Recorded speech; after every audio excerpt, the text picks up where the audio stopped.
Can I lose fat without losing muscle? Can I use fat as a source of energy effectively? And here's a big one. Why is it harder for women to lose fat compared to men? These are questions many of us have. Well, today, I'm here to explain how fat loss works specifically for women, backed by scientific studies and personal experience. Welcome to the Fitness Geek, where we break down the science and test it ourselves before sharing with you. Make sure to stay until the end, because I'll be revealing 7 common myths about fat loss that might be holding you back. These are eye-opening and could completely change your approach to getting fit. Let's dive into the fascinating details. Before we begin, hit that subscribe button to ensure you never miss out on the life-changing insights we share. Why is it harder for women to lose fat? If you've ever felt like fat loss is more challenging for women than men, you're not imagining things. It's scientifically true, and hormones play a big role. Women naturally have higher levels of estrogen, which promotes fat storage, particularly in the hips, thighs, and buttocks. This fat distribution is crucial for reproductive health and protecting vital areas during pregnancy. Additionally, women's bodies tend to hold on to fat more stubbornly than men's due to hormonal differences, particularly the lower levels of testosterone. Testosterone helps with muscle building and fat burning, which is why men often see quicker results when they start a fitness journey. Another factor is that women naturally have a higher body fat percentage than men. While men typically carry 10 to 20% body fat, women's healthy range is around 20 to 30%. This difference isn't just aesthetic, it's biological and functional. However, this also means that women need to approach fat loss with more patience and a focus on sustainable methods. A study published in the Journal of Applied Physiology, 2014, highlighted that during exercise, women tend to rely more on fat as an energy source compared to men, who use more carbohydrates. While this might sound like an advantage, it also means that women's fat loss can be slower because their bodies are designed to preserve fat stores for longer. What happens during fat loss? Fat loss occurs when your body breaks down fat stores to use as energy. This process is called lipolysis, which is part of a larger metabolic process that converts fat into usable energy. Here's how it works. Lipolysis, stored fat, triglycerides, is broken down into free fatty acids and glycerol by enzymes like hormone-sensitive lipase, HSL. Transport. These fatty acids are transported through the bloodstream to tissues that need energy, such as muscles. Oxidation. In the mitochondria of cells, these fatty acids are oxidized, producing ADP, energy.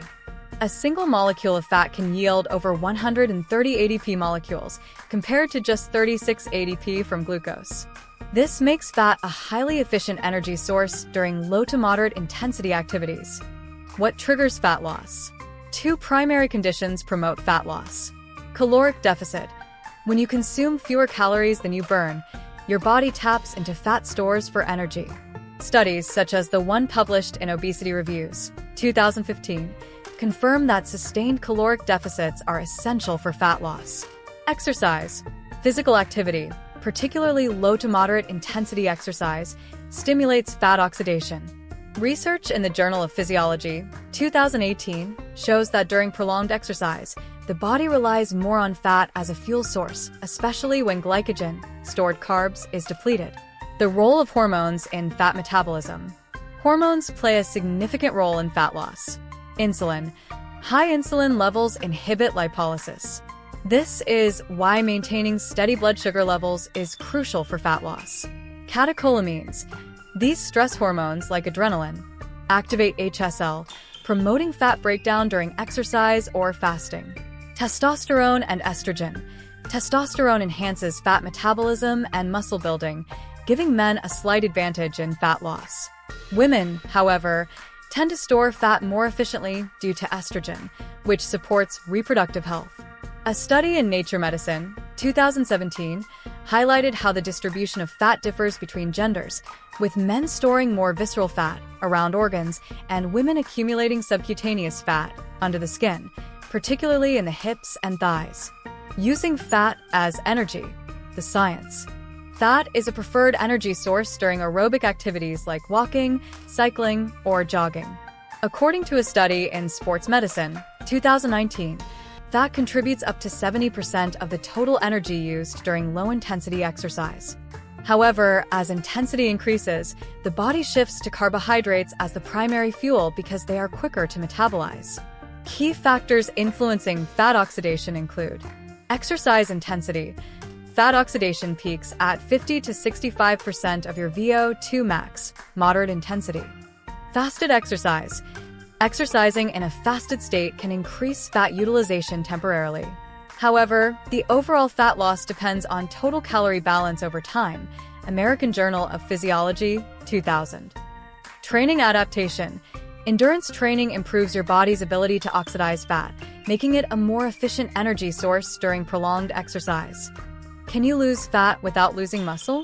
Yes, and here's the strategy. Strength training preserves muscle mass by providing a stimulus for the muscles to grow or maintain size. Protein intake. A study in the American Journal of Clinical Nutrition, 2018, found that consuming 1.6-2.2 g of protein per kilogram of body weight helps maintain muscle during fat loss. Moderate caloric deficit. Avoid extreme deficits to prevent muscle loss. Aim for a 10 to 20% reduction in your maintenance calories. Common myths about fat loss. Myth: spot reduction works. Unfortunately, you can't target fat loss in specific areas. Fat is lost systemically and influenced by genetics. Myth: fasting burns more fat overall. While fasting temporarily increases fat oxidation, long-term fat loss is determined by sustained calorie deficits and exercise consistency. Myth: more cardio equals more fat loss. Overdoing cardio can lead to muscle loss and burnout. A balanced approach with strength training is more effective. Myth: eating fat makes you fat. Dietary fat doesn't directly translate to body fat. Instead, excess calories from any source, carbs, fats, or proteins, lead to fat storage. Myth: carbs are the enemy. Carbohydrates are essential for energy and recovery. Whole, minimally processed carbs like sweet potatoes and oats are your friends. Myth: fat-burning supplements are magic. Most fat burners have minimal impact. The best fat loss strategy is a caloric deficit and consistent exercise. Myth: you need to sweat to burn fat. Sweating is not an indicator of fat loss. It simply reflects water loss. Fat loss occurs through metabolic processes, not sweat. The patience factor. Fat loss takes time. There's no quick fix, and progress isn't linear. Some weeks you'll see results, others you won't. That's normal. Focus on building healthy habits, and the results will follow. Celebrate small victories along the way. Every step counts. Final takeaway: fat loss isn't about quick fixes or shortcuts. It's a scientific process that involves creating a caloric deficit, combining strength and aerobic training, and understanding how your body uses fat as energy. Sustainable habits like balanced nutrition and regular exercise are the keys to success. If you enjoyed this breakdown, hit the like button, subscribe to the Fitness Geek, and share this video with your friends. Let's use science to achieve our goals together.